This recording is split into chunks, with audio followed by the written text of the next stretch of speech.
प्रभातखबर.com, विश्वास वही, रफ्तार नहीं। अपने सभी हमारे जूनियर कलीग जो यहाँ मौजूद हैं तथा मीडिया कर्मी हमारे भाई लोग, सबसे पहले मैं ये चाहूँगा कि आपको ये जानकारी होनी चाहिए कि ये सब जो हो रहा है आंदोलन या जो धरना प्रदर्शन चल रहा है, इसकी वजह क्या है। MBBS करने के बाद पोस्ट ग्रेजुएशन में एडमिशन का इम्तहान हर साल जनवरी में होता है। फरवरी मार्च तक भर्ती की प्रक्रिया पूरी हो जाती है। इस वर्ष जनवरी से लेकर के अभी दिसंबर आ गया और इम्तहान होने के बावजूद लड़के सिलेक्ट भी हो गए, लेकिन अभी जो भर्ती का प्रोसेस है उसमें टेक्निकल आधार पर इसको विलंबित करके और 1 साल पीछे कर दिया गया। देखिए, IMA पूरी तरह से रेजिडेंट डॉक्टर्स के साथ हमेशा से था, पहले भी था, आज भी है, आगे भी रहेगा। क्योंकि ये जो मुद्दा है ये खाली चिकित्सकों तक या रेजिडेंट डॉक्टर्स तक सीमित नहीं है, ये पूरे चिकित्सक समाज के भविष्य के लिए खतरा है और समाज के लिए भी खतरा है। जो लोगों का भर्ती की प्रक्रिया जनवरी में पूरी हो जानी चाहिए थी, आज दिसंबर होने को आ रहा है। 1 साल से लोग घर में बैठे हुए हैं, तो बच्चों का एडमिशन नहीं हो पा रहा है, उनका कैरियर बर्बाद हो रहा है। दूसरा, अस्पतालों में जो चिकित्सकों की संख्या है वो 1/3 कम हो गई है, क्योंकि जिनको जनवरी फरवरी में एडमिशन हो जाना चाहिए, मार्च में लोग पास होकर के चले गए, उसके बाद से वो पूरे पद खाली पड़े हुए हैं और कोई उसके भर्ती के लिए सरकार ने प्रोएक्टिव कदम नहीं उठाया। तो हमारी सरकार से खाली ये गुजारिश है कि इस प्रोसेस को जितना जल्दी हो सके करके जो लड़के घर पे बैठे हैं उनको तुरंत अस्पतालों में लिया जाए, भर्ती की प्रक्रिया पूरी करी जाए और साथ ही साथ अस्पताल की जो वर्किंग स्ट्रेंथ है उसको भी इम्प्रूव किया जाए। क्या लग रहा है सरकार अनदेखी कर रही है डॉक्टर्स की? 2 एफिडेविट देने में सरकार ने देरी करी है।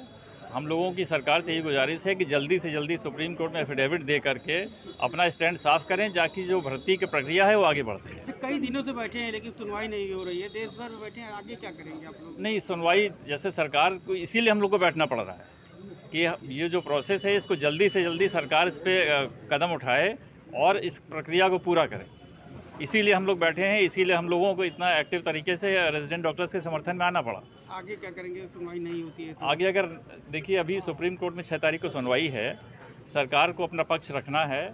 अगर उसमें सरकार पक्ष रखती है और कुछ फैसला हो जाता है तो हम लोग के लिए भी खुशी की बात होगी और जो लड़के हैं उनका भविष्य भी जो खतरे में है अभी, या जिस तरह से 1 साल उनका डिले हो गया है, वो प्रोसेस पूरा हो जाएगा एडमिशन का। इस वक्त हम मौजूद हैं स्वरूप रानी अस्पताल में और हमारे साथ IMA के जो है पदाधिकारी हैं डॉक्टर युगांतर पांडे। हम समझेंगे पूरी चीज़ों के कि जो प्रोटेस्ट हो रहा है क्या वजह है। डॉक्टर साहब, क्या वजह है जो प्रोटेस्ट हो रहा है? ये देखिए, ये प्रोटेस्ट लोग सोचते हैं कि हड़ताल लोग करते हैं अपने फ़ायदे के लिए करते हैं और सब करते हैं, दुनिया में हमेशा है। ये जनता को समझना पड़ेगा। ये हड़ताल जो बच्चे कर रहे हैं ये उनके भले के लिए हो रही है, उनके अपना इनका कोई नुकसान नहीं है। ये बच्चे जो बैठे हैं हड़ताल पे, ये PG कर रहे हैं, ये सब पढ़ रहे हैं, इनको अपना काम कर रहे हैं, सब सीख रहे हैं। मगर जो हर साल नया बैच आता है तो नए जूनियर आते हैं, तो नए डॉक्टर बनते हैं, नए स्पेशलिस्ट बनते हैं। और कोरोना के टाइम में इन्हीं लोगों से अस्पताल चले हैं, जितने सरकारी अस्पताल चले हैं या मेडिकल कॉलेज में चले हैं वो सब इन्हीं बच्चों से चले हैं। तो नए साल, पिछले साल के जो नीट के एग्ज़ाम में भर्ती की प्रक्रिया होनी चाहिए थी, वो भर्ती की प्रक्रिया किसी कानूनी पचड़ों की वजह से अटक गई है। कोर्ट भी अपना शीतकालीन अवकाश पे चला गया है। सबने इस मामले को इतने हल्के में ले लिया कि जैसे डॉक्टरों की ज़रूरत नहीं है, जबकि कोरोना में सिर्फ डॉक्टरों की ज़रूरत पड़ती है, बाकी कोई IAS PCS कोई काम नहीं आता। और जो आते हैं वो सब घर में कमरा बंद करके सरकार बैठवा देती है कि बाहर की जाए तो सरकार के पास इंफ्रास्ट्रक्चर है, तमाम संसाधन हैं, लेकिन डॉक्टर बेहद ज़रूरी होता है क्योंकि ट्रीटमेंट माना जाता है कि डॉक्टर ही करता है। ऐसे में 3rd ईयर के जो स्टूडेंट हैं वो पास आउट होकर अगर चले जाते हैं तो क्या कुछ समस्याएं आएंगी? 3 साल का PG कोर्स होता है, 1 साल नया साल के लड़के को आपने लिया नहीं, अगले साल वाले जा चुके हैं या चले जाएंगे, तो आप 1/3 फोर्स आपने अपने आप कर ली। आपको जहां डॉक्टरों की कमी है तो डॉक्टर हो सकते हैं और इस कमी की कोई और वजह नहीं है कि आपके पास सीट नहीं है, कि वैकेंसी नहीं थी, सब कुछ है, एग्ज़ाम ले चुके हो, मगर मामूली से कानूनी पचड़े में को सॉल्व ना कराने की वजह से सिर्फ भर्ती की प्रक्रिया लटकी हुई है। कोर्ट में है, सरकार डिले कर रही है क्योंकि सरकार जवाब नहीं, आप ये कहना चाहते हैं कि सरकार जवाब नहीं दाखिल कर, जो भी सरकार का या कानूनी प्रक्रिया में जो भी दांव पे खेल हो, माने न्यायालय में और सरकार की जवाब दाखिल करने में या सरकार को संज्ञान लेने में जो भी हो, इस वजह से सिर्फ भर्ती की प्रक्रिया नहीं हो पा रही है, बाकी सब कुछ है।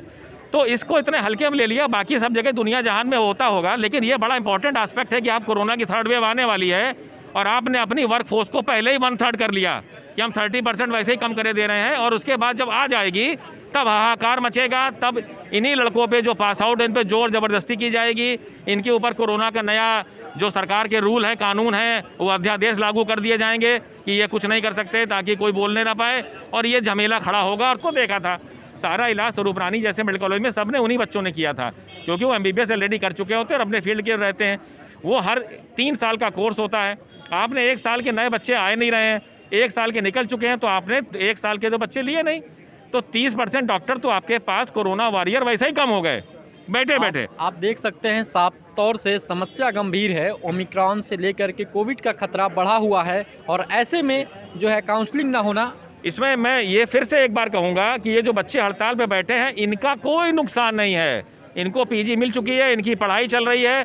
ये सिर्फ आने वाले ओमिक्रॉन के वजह से, कोरोना की थर्ड वेव की वजह से जो देश दुनिया में दहशत फैली हुई है, जब इसका हिंदुस्तान पे असर आएगा तो ये जनता के भले की बात कर रहे हैं। जनता भी नहीं समझ सकती कि ये क्यों करने लगेगा। सब हड़ताल लोग अपने लिए करते हैं। तो क्या ये कहा जा जनता सकता है कि समाज जनता के लिए डॉक्टर हड़ताल पे हैं? ये वाली हड़ताल प्योर जनता के लिए है कि आप 30% डॉक्टर आपके खाली बैठे हैं, उनको क्यों नहीं एडमिशन दिला रहे हो भाई? उनसे काम लो, उनको काम करने निश्चित दो। रूप से सरकार से सवालिया निशान है, और बिल्कुल रूप से इस पे सरकार को जवाब देना चाहिए है। अगली हेयरिंग सुप्रीम कोर्ट में मेरे ख्याल से 4 तारीख को है, 6 तारीख को है अगली हेयरिंग है। उस पर इनका कहना है कि सरकार को ठोस रूप से इस पे जवाब देना चाहिए। मैं ये कहना चाहता हूँ, ये देश के लिए बहुत इंपॉर्टेंट मुद्दा है, पूरे देश की समस्या है, इलाहाबाद अकेले की नहीं है।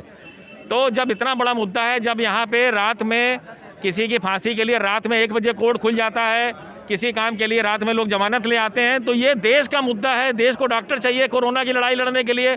इस मुद्दे के लिए 6 तारीख का इंतजार क्यों है? क्यों नहीं इसमें कोई इमरजेंसी तरीका ढूंढ करके और कोर्ट को बैठा के जजमेंट का फाइनल क्यों नहीं किया जा सकता इस मुद्दे को? हम जब जमानतें दिला सकते हैं लोगों को रात में 1-1 बजे कोर्ट खुलवा के, तो ये तो पूरे देश के लोगों के स्वास्थ्य की और उसकी बात है। आपको इतने सारे डॉक्टर चाहिए और तैयार बैठे हैं, सिर्फ आपने एडमिशन नहीं लिया उनका, और कोई बात नहीं है, और कोई भी कानूनी पेज से। तो इसके लिए कोर्ट क्यों नहीं खुल सकता रात में? रेजिडेंट डॉक्टर हैं, हम उनसे भी राय लेंगे। क्या कुछ समस्याएं आ रही हैं? क्या नाम है सर आपका? समस्या यही है हमारे साथ कि ये हमारी काउंसलिंग नहीं हो पा रही है, जिसके कारण से क्या रेजिडेंट डॉक्टर थोड़ा सा कम आ रहे हैं।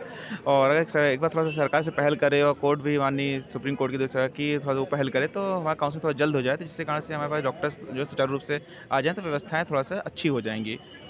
आप देख सकते हैं साफ तौर से कहना है कि यदि सरकार इस पे स्टैंड ले और माननीय सुप्रीम कोर्ट में यदि अपना पक्ष रखे समय पे और काउंसलिंग करे, तो ये सीटें निश्चित रूप से भरी जा सकती हैं। आने वाली जो भयावह जो है कोविड-19 का जो है कहर है, या ओमिक्रॉन को लेकर के जो संकट है, उससे निश्चित रूप से डॉक्टर निपटने में काफ़ी हद तक उन्हें सहूलियत मिलेगी। प्रभात खबर से SK इलाहाबादी, प्रयागराज।